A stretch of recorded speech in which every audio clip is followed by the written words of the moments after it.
I feel honored to be in these situations that I could use my voice and do the things I do. Yeah, I'm inspired by, life and all sorts of things.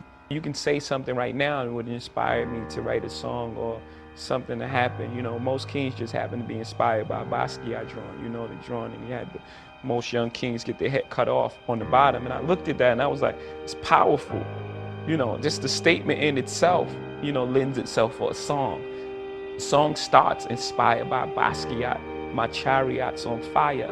Everybody took shots, hit my body up, I'm tired. And then it's just, they build me up to break me down, to build me up again. They're like, Hov, we need you back so we can kill your ass again. It's like this thing, this love, hate thing that the world has with success, period. I walk in every room as myself. I don't walk in any room as anyone else. I'm not cowering, I'm not speaking soft, my voice doesn't change, it sounds exactly the same way. I'm walking as myself and proud, and I speak for us, and that gives me a joy. I'm honored to be in those rooms, and so yes. It's like, don't listen to anyone. Everybody's scared. Everyone tells you how things worked out, but it worked out for you that way. So don't listen to anyone because their experience is unique to who they are. Mm-hmm. You know what I mean? And then a lot of people will try to put their fears on you. You can't do that. No, you can't do it. Right. You know what I'm saying? So they just projecting, they're putting things that they don't believe that they can do on you. And you may possibly do it. Like my uncle, he was telling me, my uncle said I never sell 1 million records. I sold 1 million records like 1 million times. So he was, I'm sure I'm his nephew. I don't think he meant any malice. He wanted the best for you, but he just was projecting his fears and things that, are you crazy? How are you gonna do that? How? I'm sure there's things that I do now that he can't believe that I was able to accomplish. But he couldn't even see it at the time. So he was just projecting, putting his fears on me. So the whole thing is just, and always believe you're great, even before anybody else believes it. It's an extension of my family. It's like the things that I do. I tell my family all the time. I tell my grandmother, my mom, they're proud. They're super proud and strong women, and they won't ask me for anything. And I say, man, there are times where I don't want to get my picture taken, and I want to eat, and paparazzi take photos in your face and screaming at you and taking pictures, and you can't take your kid to the park. And I'm like, those are the sort of things that give the reason why I'm okay with it, and why I can cope and live with these things without, much as a complaint. It's the things that it allows me to do, the spaces that it affords me, the rooms I'm allowed to go in as myself. It deals for the most part with success. It deals with people who you started your life off with and what success does to them. People look at you strange saying you changed, like you worked that hard to stay the same, like you're doing all this for a reason. And what happens most of the time, people change. People change around you because they start treating you different because of your success.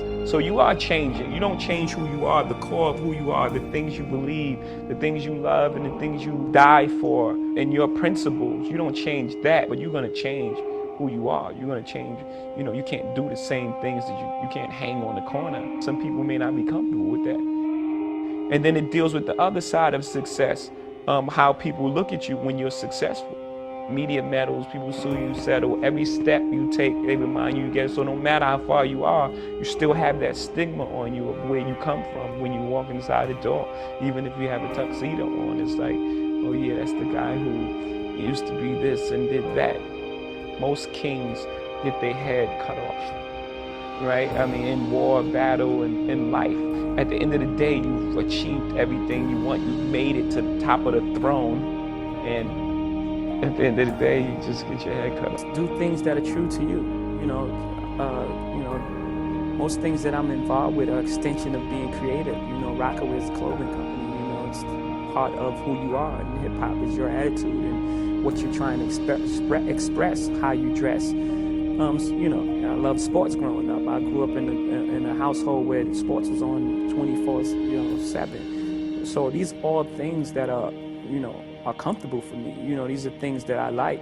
So I would just say get involved in things that you love, and also have have a standard for yourself and have some sort of integrity and try to, find some sort of truth in what you're doing. What did you learn on the street? Because you talk about being 13 and selling crack.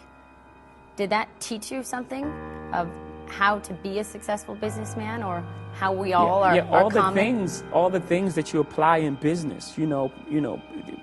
They say that he has great instincts, but well, on the streets, having great instincts can be the difference between life and death, not just losing the deal. Or incarceration.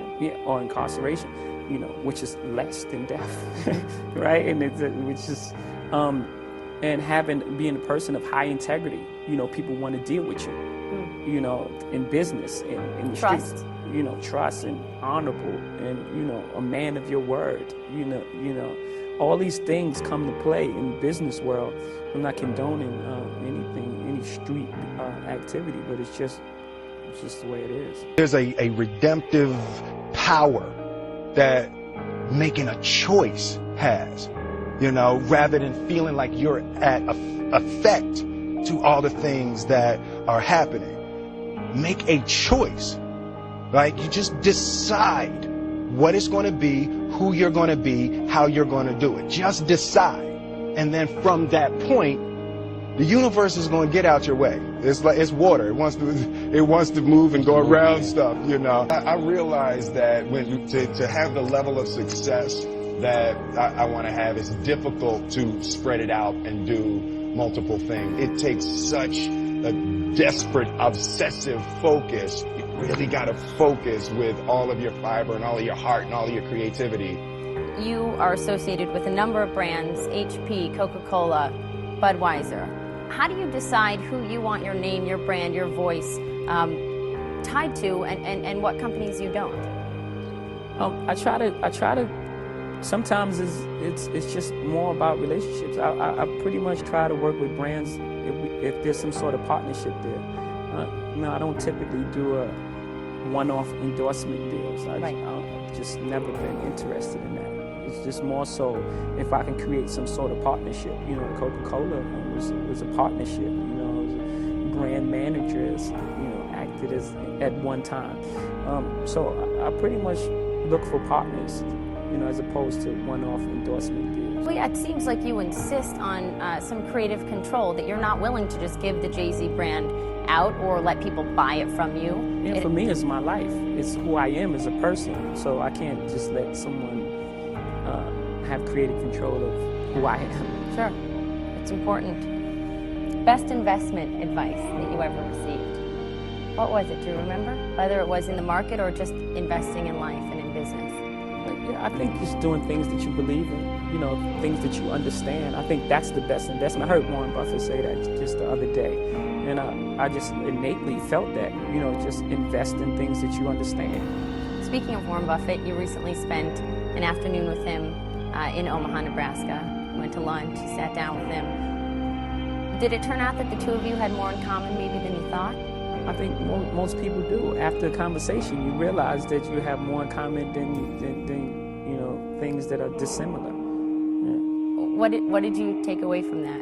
What did you learn from sitting with him, and what do you think he might have gleaned from meeting with you? I don't know. I have no idea on his side. On my side, he's very sharp, and again, he just affirmed to me that instincts is really important in business. I didn't go to any proper business school or any super follow any manuals like the Record Business 101 or anything like that. I just pretty much followed my instincts. And he just reaffirmed that for me, that, your instincts are very important to you. What about what you own? I read that your mother gave you a 3-ring binder, and you would write your lyrics in it as a child, and you'd hide it under your bed so that no one would steal it. Are your words still your most valuable possession? Yeah, because they caused all of this, saved my life, so. Saved your life? Absolutely. Why? Well, the things and activities that I was in, just as a broad statement, everyone says that. If I wouldn't have made it here, I wouldn't be here. But no, really, there was one of my friends who's like a dear friend of mine. We would be together every single day.